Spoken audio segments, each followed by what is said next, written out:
My partner's sister purposely orchestrated my downfall, and after I called her out, my girlfriend backed her family instead of standing by me. So I kicked her out and woke up to 10 voicemails from her. Be me, 38-year-old man, been married to my wife Eliza for 9 years, live in a quiet suburb not far from Chicago, work as a civil engineer, not flashy, not the loudest guy in any room, just someone who shows up every day, don't drink much, don't go out clubbing, don't expect much from people, except basic honesty and respect. Maybe that sounds old-fashioned, but that's just who I am. Eliza knew exactly who I was when she married me. Her family's always been different from mine. Loud, close-knit, opinionated. They spend every birthday, holiday, and random Sunday together. At first, I thought it was nice seeing how tight everyone was. Felt like something straight out of a sitcom. Laughs, hugs, inside jokes everywhere. But the more time I spent around them, the more I started noticing things that didn't sit right, especially when it came to her younger brother Tom. Tom is 33, extremely outgoing. The kind of guy who calls himself a visionary, but has had like 15 different jobs and 0 real career. He's that person who walks into a room like he's the star of a movie. Everyone lights up when he arrives. But when he leaves, it's usually with something that isn't his. That's not a metaphor. He's literally walked off with my power tools, borrowed my speakers, and never returned them. Once even forgot he was staying over for a week. First time he showed up uninvited. Eliza brushed it off, said he needed space from his roommates, just wanted to chill for a bit. I let it slide that time. Then it happened again, and again, and again.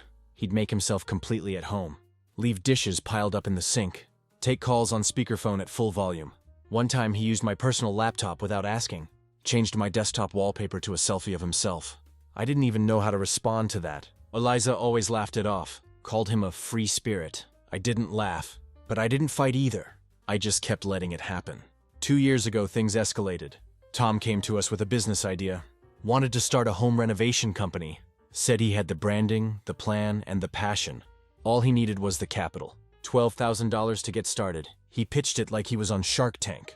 Eliza was already nodding before he finished. I asked basic questions. Timeline, expenses, marketing strategy. He had half answers and charm. Eliza pulled me aside later. Said this could bring her family even closer. Meant a lot to her. Against my better judgment, I said yes. But I drafted a contract first. Nothing fancy. Just a written agreement with repayment terms. $500 a month starting 3 months after the loan. I printed 2 copies and had him sign both. He rolled his eyes, but he signed. That was the last time the loan was mentioned from his side. Month after month, nothing. No payments, no explanations. I waited, hoping maybe he'd bring it up himself. He didn't. After 6 months, I asked Eliza what was going on. She looked uncomfortable. Said he was going through a rough patch. Said it wasn't the right time to push. I waited another 3 months. Still nothing. Then came the tipping point. Was scrolling through Instagram last month. Saw photos of Tom on a ski trip in Vermont. New gear, fancy lodge, drinks by a fire pit. One photo had him holding up a cocktail. Caption, working hard or hardly working. That alone stung, but what actually made me freeze. Eliza had liked the post. That same week, I found out he bought a custom gaming PC worth at least $3,500. Confirmed it with a mutual friend who helped him set it up. Meanwhile, I was cutting back on my own spending. Thinking maybe he was scraping by. Didn't want to kick a man when he was down. So I decided enough was enough. The next weekend, we had a family dinner at Eliza's parents' house. Everyone was there. We were halfway through the meal. I calmly turned to Tom and asked when he planned to start repayments. He looked up from his plate like I'd thrown a drink in his face. For a second, he just blinked. Then he started raising his voice, called me greedy, said I was trying to embarrass him in front of the family. The room went dead silent. Eliza didn't say a word. Her parents looked shocked, then defensive. Her dad said I should have talked to Tom privately. Her mom said money shouldn't come between family. I reminded them it wasn't just money. It was an agreement. Tom stormed out. Eliza stayed seated, eyes down. That night when we got home, I told Eliza that unless Tom contacted me within the week to discuss a payment plan, I was going to take legal action. I wasn't bluffing. I had the signed contract, bank transfers, everything. Eliza didn't yell. She just said, "You're choosing money over family," and left to stay at her parents' place. That was 2 weeks ago. Since then, I've heard nothing from Tom. But I did check his social media again. He posted another photo from that ski trip. Same smirk. New caption, "Haters going to hate." Eliza liked that one too. 3 days after she left, Eliza came back home without warning. I was in the garage working on the car. When I heard the front door open, She stood in the hallway with a small overnight bag, said she wanted to talk. I put the wrench down, wiped my hands, followed her inside. For a second, I thought maybe this would be the moment she'd tell me she understood where I was coming from. But that wasn't what she came for. She sat at the kitchen table, said I needed to apologize. Not to her, to Tom. According to her, bringing up the loan at dinner had publicly humiliated him. It wasn't fair to corner him like that in front of their parents. I stood across from her, didn't raise my voice, told her I wouldn't be apologizing for expecting someone to follow through. On an agreement they signed, $12,000 isn't pocket change. If Tom wanted respect, he should have acted with some. She didn't argue right away. Instead, she looked down at the table, went quiet. Then she admitted something I didn't expect. She told me she had been having doubts for a while. About Tom ever paying me back. She said she didn't tell me because she didn't want to start a fight. She was hoping he'd surprise us and do the right thing eventually. I asked why she'd let me go through with the loan, knowing full well this was likely going to happen. She didn't deny it, said it was about keeping peace in the family, that if I had said no, it would have caused tension. She just wanted everyone to stay close. I told her things were going to change starting now. Said Tom was no longer welcome in our house. Unless we both agreed beforehand. No more surprise visits. No more sleepovers. No more walking in like it's his place. She pushed back immediately. Said I was being controlling. That Tom was still her brother. Would always be part of her life. I said, that's fine, but not in our home without boundaries. She stormed off. Locked herself in the bedroom. That night I contacted a lawyer. Explained the loan, the written agreement. The timeline and the complete lack of payment. The lawyer said I had a solid case. Since it was under the small claims limit, filing would be straightforward. I didn't need Eliza's approval or involvement. The next morning I told Eliza about the legal step I was taking. I was matter of fact. She didn't react at first. She just stared at me, like she didn't recognize who I was. Then she started yelling. Accused me of bringing lawyers into something that should have stayed private. Said I was tearing her family apart over a bit of money. Said I was the one turning this into a war. By that evening, she had packed a full duffel bag. Her laptop too. Said she couldn't stay in a house where family is treated like enemies. She left and drove back to her parents' house. I didn't stop her. The next day before I blocked him, Tom sent one last text message. Guess I got the house now, huh? That was the last straw. I blocked his number, email, every social media account I could find. He doesn't get access to me anymore. Not a text, not a call, not even a comment under a photo. Digital blackout. Eliza didn't respond to any of my messages. I called twice, left one voicemail, no answer. I sent her a short message asking when she planned to come back, and whether we could talk. Nothing. Instead, I got a text from her father. It was just one sentence. I'm disappointed, and I hope you find it in you to be the bigger man. I filed the court case the same day. Sent the paperwork to Tom's registered address. Through certified mail, signature required.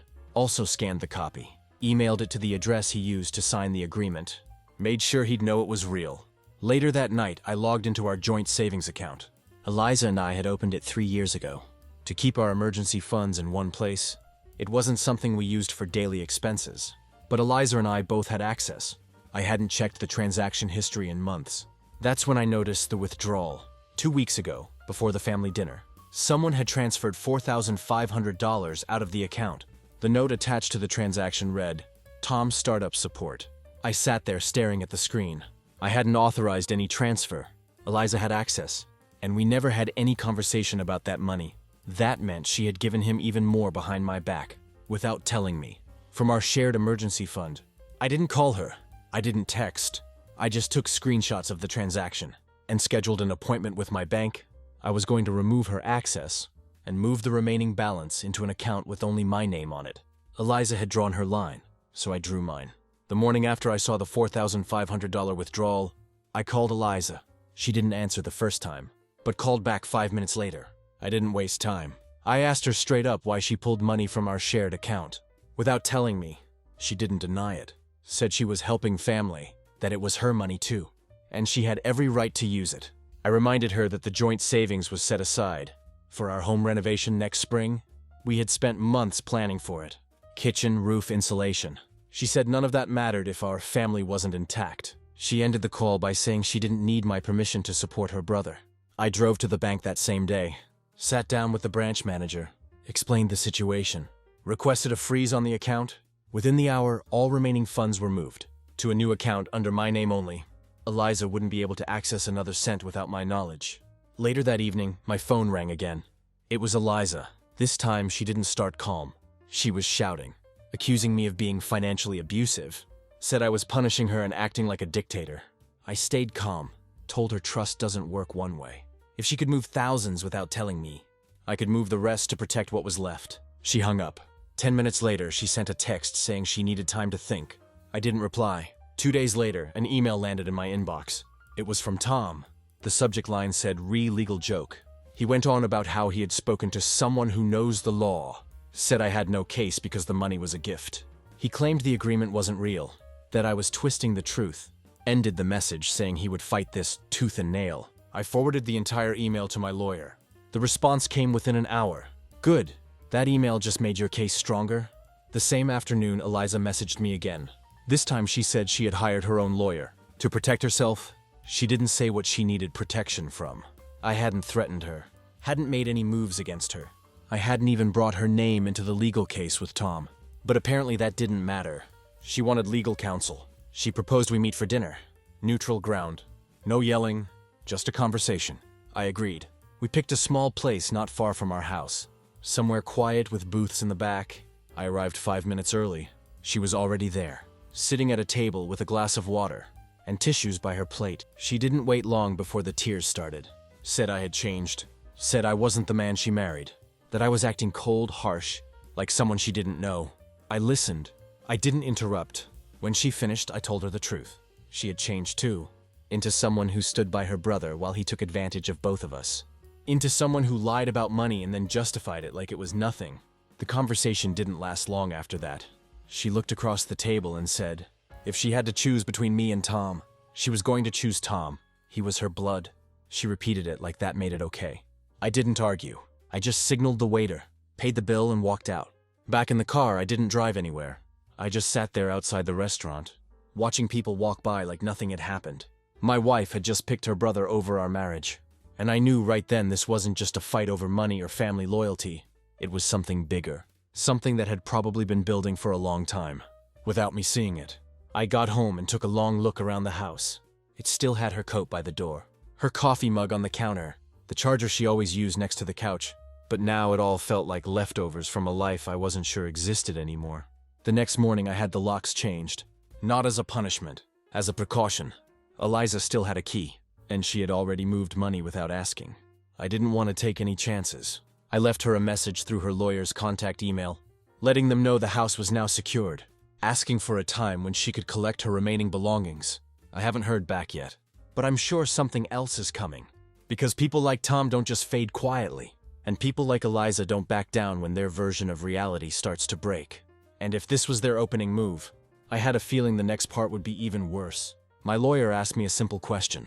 Did I have anything proving the money I gave Tom was a loan and not a gift? I remembered the agreement Tom signed. 2 copies, both with our signatures and dates. I'd filed it away over a year ago, and hadn't touched that drawer since. I spent most of the evening going through the storage cabinet.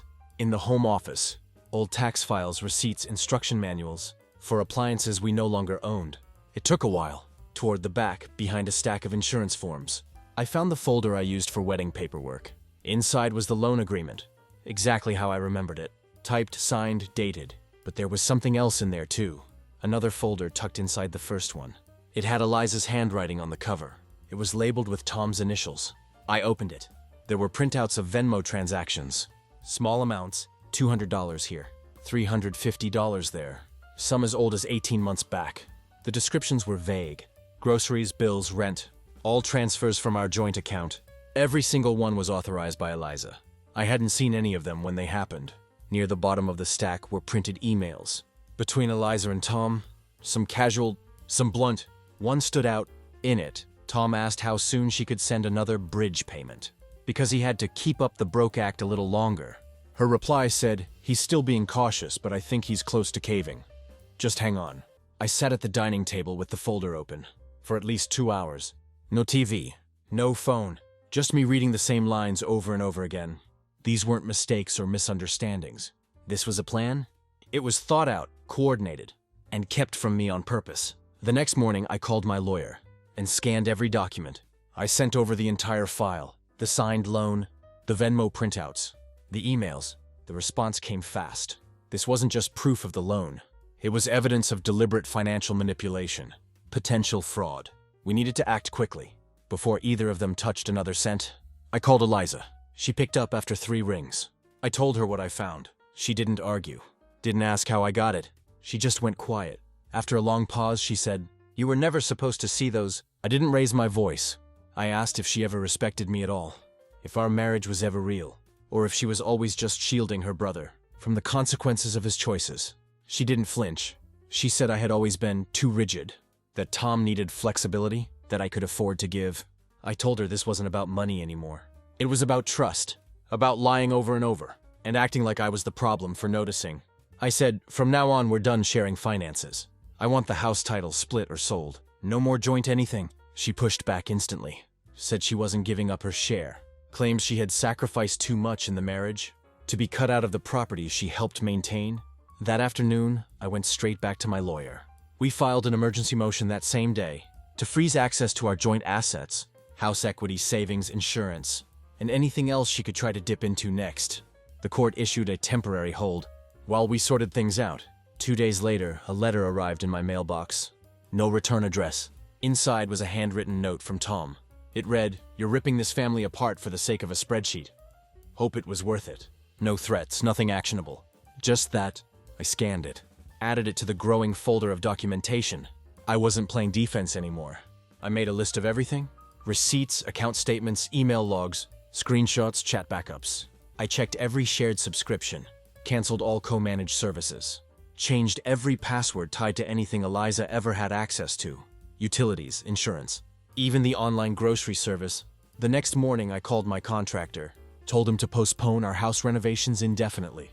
We wouldn't be starting the kitchen remodel anytime soon. Not with everything up in the air. He asked if something happened.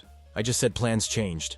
By the end of the week, I had a full timeline documented: when the loan was made, when the hidden payments started, when Eliza and Tom started coordinating, every discovery, every message, every legal step.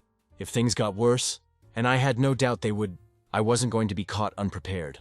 Because this wasn't just a messy family conflict anymore. It was something calculated, covered up, and dragged out by 2 people who knew exactly what they were doing. A mutual friend of mine and Eliza's reached out midweek.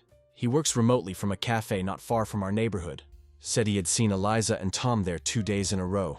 He didn't want to stir anything, but the way they were talking, low voices, tense body language, it caught his attention. He described it as a heated meeting, not casual sibling time. I sent Eliza a message asking if she was back in the area. Her reply was vague. Just sorting out personal things. No mention of the cafe. No mention of Tom. Nothing direct. That evening I went to the cafe myself. I didn't expect to find them there, but I wanted to confirm the story. I ordered a coffee and casually asked the barista if 2 people, tall guy, sharp voice, mid-30s woman with auburn hair, had been meeting there recently. The barista recognized them right away. Said they'd been coming in every few days for weeks, always at the same corner table, always whispering.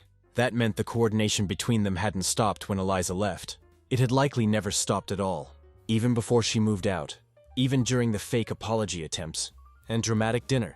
She and Tom had still been working together behind my back. 2 days later, a neighbor called me while I was at work. She saw Tom on my property, walking around the backyard and peering into the windows. She said he didn't knock or leave a note. Just stood around for a while and left. She thought maybe he was looking for Eliza, but it didn't sit right with her. I got home and checked the security camera footage. Tom had come onto the property at 3:47 p.m. He walked down the side of the house, stepped into the backyard, circled once, and paused at the back door. He didn't try the handle, but he did lean in close and cup his hands around his face to look inside. I filed a non-emergency police report that night and submitted the footage. The officer reviewed the video and confirmed it counted as trespassing. Since he hadn't entered the house, it wouldn't lead to an arrest, but it would be logged. They advised installing motion-activated lights, and to report if it happened again. I sent Eliza a message telling her what had happened. Her reply, "He was probably just confused." I sent her the footage. She never responded. The next day, I contacted a divorce lawyer, started the paperwork, explained everything. Loan documents, property concerns, unauthorized withdrawals, coordinated deception. The lawyer said we had a strong case for asset protection and advised documenting every interaction going forward. That same evening, Eliza sent me an email. It was long, full of emotion. She accused me of erasing 10 years of marriage over a misunderstanding, said divorce was extreme and unfair, claimed I was throwing away something we had built, just because her brother wasn't perfect. I replied with one line: theft and deception are not misunderstandings, they are choices. The next morning I found another handwritten note in my mailbox. No envelope, just folded paper. Inside was Tom's handwriting again. It read, "You ruined her. I hope it was worth it." No signature, just that. I took a photo of the note, filed a harassment update with the police, and went to the hardware store. By sundown, the mailbox had a lock installed. Eliza showed up at the house the following Saturday. Without warning, I was in the driveway washing the car. When I saw her get out of a rideshare and walk up, she asked to come inside to talk like adults. I told her we'd talk, but she wasn't coming in. I kept the conversation on the front porch. She stood with her arms crossed, sunglasses still on. She said, if I didn't drop the legal case against Tom, then she and I were officially over. That was her exact wording. A transaction, like I was supposed to weigh the two and pick. I answered without waiting. Then I guess we're officially over. She didn't cry, didn't argue, just turned around and walked back to the street. A few minutes later, I watched her rideshare pull away from the curb. The paperwork is already in motion. I've submitted the full file to my divorce attorney. Bank transfers, emails, court documents, security footage, witness statements. It's all there. Every single thing. Whatever story Eliza and Tom were trying to build, they'll have to explain it without me. The court date arrived early on a Tuesday morning. Small claims court wasn't flashy, just a basic courtroom with worn benches, humming fluorescent lights, and a clerk who called names without looking up. My lawyer and I arrived 15 minutes early. Organized and ready, I had a binder with every piece of evidence. The signed loan agreement, bank statements, emails and receipts. We waited in silence. 10 minutes passed, then 15. Just as the judge was about to call the case without him, Tom walked in. No lawyer, just a wrinkled button-down shirt, a notebook, and the same smug look he'd worn in every family photo I now regret being in. But he wasn't alone. Eliza followed him into the room. She looked stiff, hands clenched around her bag strap. She walked right past me and sat beside Tom. My lawyer leaned over and whispered. We expected a neutral statement from her, not this. When the case began, the judge asked each party to confirm their identity. I gave mine. Tom gave his. Then Eliza stood up and said, despite her lawyer's advice, she wanted to offer a statement on behalf of her brother. She said the money was never meant to be repaid, that we'd always discussed it as a gift, to help Tom get back on his feet. She claimed the signed agreement was something I pressured Tom into during a family emergency, calling it emotional duress. She even implied I had manipulated both of them by weaponizing money. My lawyer didn't flinch.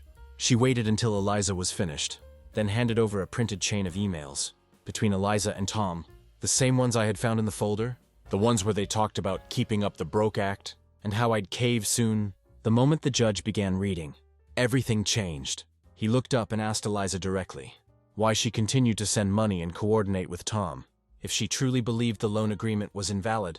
Eliza didn't have a good answer.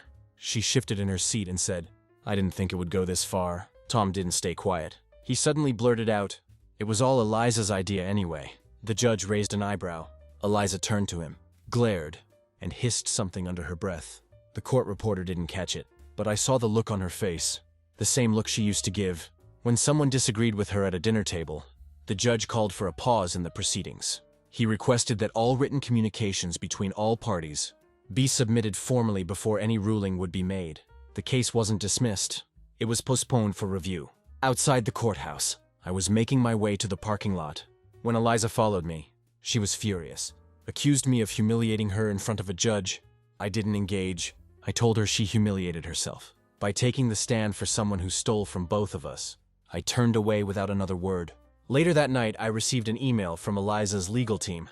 They said they wanted to remind me of the emotional toll the situation was having on all parties, and asked if I would consider mediation instead of continuing the case. I forwarded the email to my lawyer without responding. That same week, we attempted to serve Tom with a second motion for damages, but the address on file, his last known residence, was empty. Neighbors said he'd moved out a few days earlier. No forwarding address, no updated contact info. He was gone.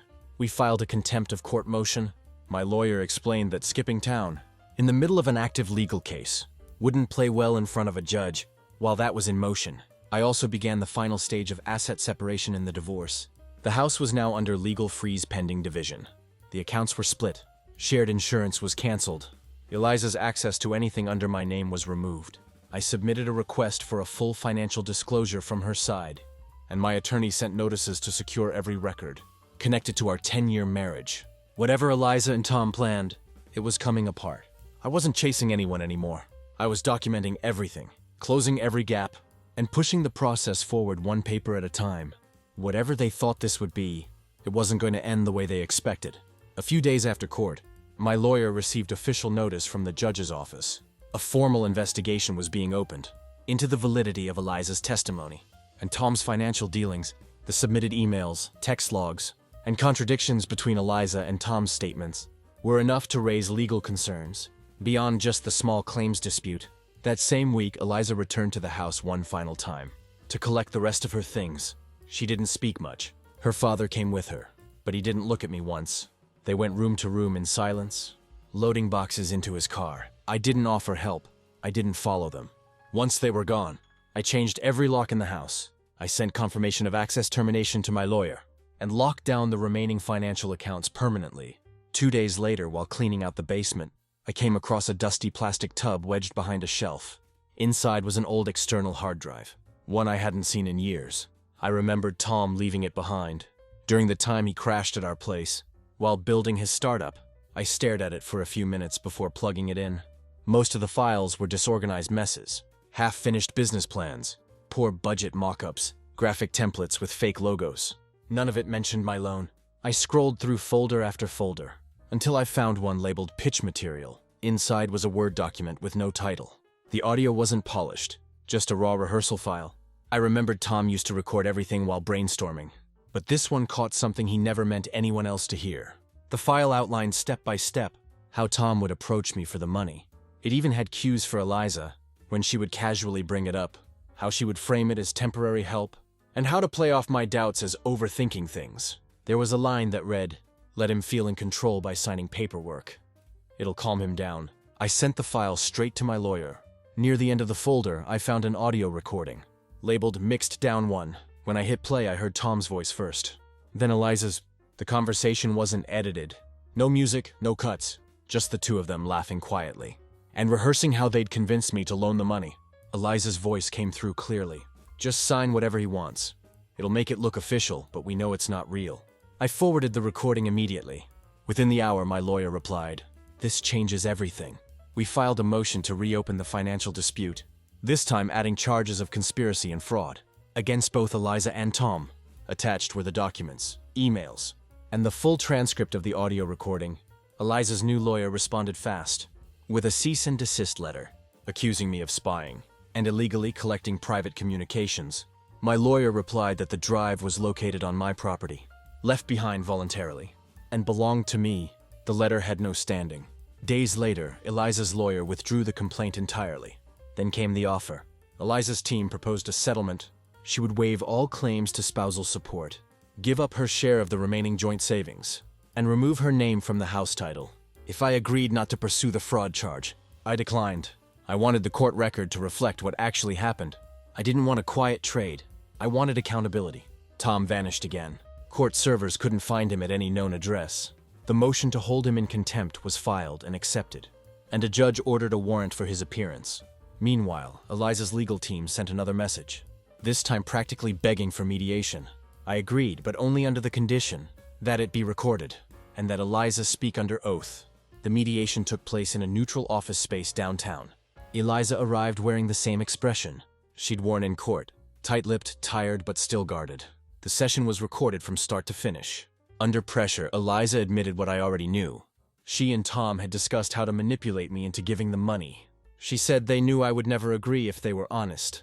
When I asked her why she didn't just ask me for help the right way, her reply was quiet. "Because I knew you'd say no." A few weeks later, the judge issued the final ruling. Tom was ordered to repay the full $12,000 with interest and legal fees. Eliza was ordered to reimburse half the $4,500. She withdrew from our joint account without consent. The fraud motion was upheld in the record, even if Tom wasn't present. Our divorce was finalized shortly after. Eliza received no spousal support, no share in the house, no access to my retirement or benefits. My lawyer filed the final property division paperwork, and everything we had once built together was legally untied. I spent the next few weeks repainting the house. Eliza's favorite accent wall in the dining room became slate gray. I boxed up every photo and decoration she left behind, and donated most of it. I replaced the furniture in the guest room Tom used to sleep in, and rekeyed the back gate just in case. One afternoon I opened the mailbox, and found one last letter. No return address.